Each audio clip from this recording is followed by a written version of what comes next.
আমরা যে সমস্ত খাবার খেয়ে থাকি সেগুলো যদি অতিরিক্ত তেল মশলাযুক্ত খাবার হয়ে থাকে কিংবা তেলে ভাজা কিংবা ময়দাযুক্ত খাবার হয়ে থাকে, এই খাবারগুলি আমাদের শরীরে গ্যাস অ্যাসিডিটির সৃষ্টি করে। ফলে খাবার হজম হওয়ার জায়গায় খাবার পচতে শুরু করে এবং এই পচা অংশগুলো রক্তের সঙ্গে মিশে গিয়ে রক্তকে দূষিত করে তোলে। এখন বন্ধুরা, আমাদের শরীরে যে দুটো কিডনি রয়েছে, এই দুটো কিডনির কাজ আমরা কম বেশি সকলেই জানি। এই দুটি কিডনির কাজ হচ্ছে রক্তকে পিউরিফাই করা।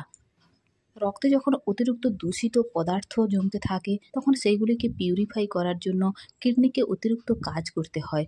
এই অতিরিক্ত কাজের ফলে বা এই দূষিত পদার্থগুলোর ফলে কিডনিতে পাথর জমতে থাকে। আবার এই দূষিত পদার্থগুলোকে যখন হার্ট পাম্প করে, হার্টকে অতিরিক্ত কাজ করতে হয়। হার্টের এই অতিরিক্ত কাজের ফলে সৃষ্টি হয় হাই ব্লাড প্রেশারের। আবার রক্তের ওই দূষিত পদার্থগুলো আর্টারির মধ্যে জমে গিয়ে ব্লকেজ সৃষ্টি করে, যাকে আমরা কোলেস্টেরল বলে থাকি। এছাড়াও রক্তের এই দূষিত পদার্থগুলো গল ব্লাডারে জমে গিয়ে গল ব্লাডারে স্টোনের সৃষ্টি করে। দূষিত পদার্থগুলো যখন চুলের গোড়ায় জমতে থাকে তখন আমাদের চুল ঝরে পড়ে। রক্ত দূষিত হয়ে পড়লে মুখে ব্রণ বের হতে থাকে। মুখে ব্রণ বের হলে আমাদের দেখতে খুব বিশ্রী লাগে। তো বলার মানে এটা, যদি আপনার রক্ত এরকম দূষিত হয়ে পড়ে তো আপনার অনেক রোগ আসবে। এই কনসেপ্টটাই অনেকে বুঝতে পারে না। ব্রণর সমস্যা হলে আমরা অনেক ধরনের ক্রিম ব্যবহার করে থাকি। চুল ঝরে পড়লে আমরা সাবান শ্যাম্পু ব্যবহার করি। কিডনি স্টোন হলে আমরা অপারেশন করি। গল ব্লাডারের স্টোন হলে আমরা হাই ডোজের মেডিসিন খেয়ে থাকি। কিন্তু বন্ধুরা, আমাদের এটা জানা দরকার, এই সমস্ত রোগের পেছনে যে সমস্ত কারণ রয়েছে তার মধ্যে মূল কারণ হচ্ছে রক্ত দূষিত হয়ে যাওয়া। তো এখন বন্ধুরা, দূষিত রক্তকে কিভাবে পরিষ্কার করবে? তো নিম এমন একটি গাছ, পুরনো যুগে এই নিমের সাহায্যে দূষিত রক্তকে পরিশোধিত করা হতো। কিন্তু আজকাল লোক ঘরে সুন্দর ফুল গাছ লাগায় কিন্তু নিম গাছ লাগায় না। পুরনো যুগে ঘরের পাশে নিম গাছ লাগানো হতো, কারণ নিম পাতা খেলে আপনার রক্ত পরিশোধিত হয়। আপনার রক্ত পরিষ্কার হলে আপনার ব্রণ, হেয়ার ফল, কিডনি স্টোন এবং গল ব্লাডারের স্টোনের মতো সমস্যা থেকে আপনি দূরে থাকতে পারবেন। নিম কেবলমাত্র আমাদের রক্তকে পরিষ্কার করে না, নিমের একটা গুণ রয়েছে অ্যান্টিফাঙ্গাল গুণ। ফলে দাঁত, হাজা, চুলকানি এগুলো থেকে মুক্তি পাওয়া যায়। এছাড়াও নিমের মধ্যে রয়েছে অ্যান্টিব্যাকটেরিয়াল উপাদান। এই অ্যান্টিব্যাকটেরিয়াল ধর্মের কারণে খারাপ ব্যাকটেরিয়াগুলোকে মেরে ফেলে, আমাদের বাড়িতে খারাপ ব্যাকটেরিয়া প্রবেশেও বাধা সৃষ্টি করে। এখন জানতে হবে আপনাদের এই নিমকে আমরা কিভাবে সেবন করব। যখনই আমরা কোনো ওষুধের গুণাগুণ বলি বা ভেষজ উপাদানের গুণাগুণ বলি তখন আমরা খেয়ে ফেলি, কিন্তু এর প্রকৃত নিয়ম কানুন রয়েছে। ডাক্তার যখন কোনো রোগীকে ঔষধ দেয় তখন তার খাওয়ার নিয়ম, সময় এবং ডোজ বলে দেন। তেমনি নিমও একটি নির্দিষ্ট মাত্রাতে খেতে হবে।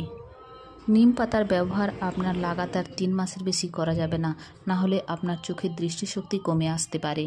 আর এই নিম পাতাকে একটি নির্দিষ্ট সময়ে খেতে হবে, মূলত সকালবেলায় খালি পেটে খেতে হবে। যখনই আপনি সকালবেলা ঘুম থেকে উঠবেন তখনই কয়েকটা নিম পাতা চিবিয়ে খেয়ে নিন।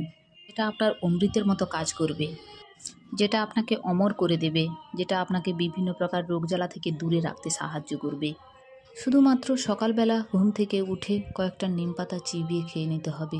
শুধুমাত্র এতটুকু করলে আপনার অনেক রোগজ্বালা শেষ হয়ে যাবে। আপনার মুখে যদি ব্রণ দেখা দেয় আপনি কোনো ক্রিম লাগাবেন না, শুধুমাত্র সকালবেলা খালি পেটে নিম খাওয়া শুরু করে দিন। 1 থেকে 2 মাসেই আপনার মুখের ব্রণ দূর হয়ে যাবে, আপনাকে দেখতে সুন্দর লাগবে। আপনার যদি চুল ঝরে পড়ে আপনি কোনো রকমের কোনো মেডিসিন খাবেন না, শুধুমাত্র আপনি নিমের পাতা খেয়ে দেখুন, 1 থেকে 2 মাসের মধ্যে আপনার চুল ঝরা কমে যাবে। এছাড়া আপনি নিমের পেস্ট বানিয়ে চুলের গোড়ায় লাগাতে পারেন। এছাড়া নিমের তেলও আপনি ব্যবহার করতে পারেন। এছাড়াও যদি আপনার জয়েন্টে ব্যথা হয় তাহলে আপনি নিম পাতা খেয়ে দেখুন, আপনার জয়েন্টের ব্যথা কমে যাবে। কিংবা যে জায়গাটায় ব্যথা হচ্ছে সেই জায়গাটায় নিমের পেস্ট লাগিয়েও দেখতে পারেন, আপনার জয়েন্টের ব্যথা কমে যাবে।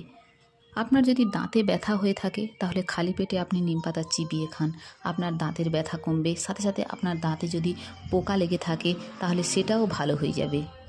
কিন্তু আজকাল লোক ঘরে সুন্দর ফুল গাছ লাগায়, নিম গাছ লাগায় না। তাই আপনি নিম পাতার পেস্ট ব্যবহার করতে পারেন, নিম পাতার গুঁড়ো ব্যবহার করতে পারেন, কিংবা নিম পাতা চিবিয়ে খেতে পারেন। তার ফলে আপনার হার্টের ব্লকেজও কমে যাবে, কিডনি স্টোনের থেকেও আপনি মুক্তি পেয়ে যাবেন, গল ব্লাডার স্টোনও হবে না। তো বন্ধুরা, দেখলেন শুধুমাত্র নিম আপনাকে কত রোগজ্বালা থেকে দূরে রাখতে সাহায্য করতে পারে। তাই এখন থেকে ফুল গাছও যেমন ঘরের চারপাশে লাগাবেন, তেমনি চেষ্টা করুন বাড়ির আশেপাশে নিম গাছ লাগাতে।